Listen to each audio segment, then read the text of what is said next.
Welcome to NRTV. Slot booking విధానాన్ని రద్దు చేయాలని కీసర సబ్ రిజిస్టర్ కార్యాలయం ఎదుట డాక్యుమెంట్ రైటర్లు ధర్నా నిర్వహించారు. స్లాట్ పద్ధతిలో రిజిస్ట్రేషన్ జరిగితే ఉపాధి కోల్పోయే అవకాశం ఉందని వాళ్ళు ఆవేదన వ్యక్తం చేశారు. ఈ విధానంతో డాక్యుమెంట్ రైటర్లకే కాక రిజిస్ట్రేషన్ చేయించుకునే ప్రజలకు కూడా అనేక ఇబ్బందులు తలెత్తుతాయని తెలిపారు.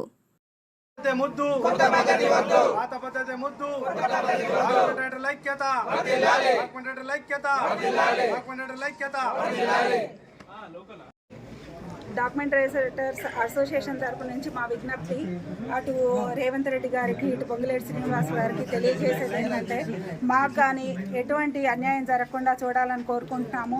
స్లాట్ పద్ధతి మేము వద్దు అనడానికి కారణం ఏంటంటే నిరుద్యోగులు పెరుగుతారు అన్నది ఒకటే ఉద్దేశము. మేము మా స్వయం ఉపాధి కల్పించుకున్నాము, దాన్ని మీరు మా కడుపు కొట్టొద్దని మేము కోరుకుంటున్నాము. రోడ్డును పడకూడదని మా విజ్ఞప్తి.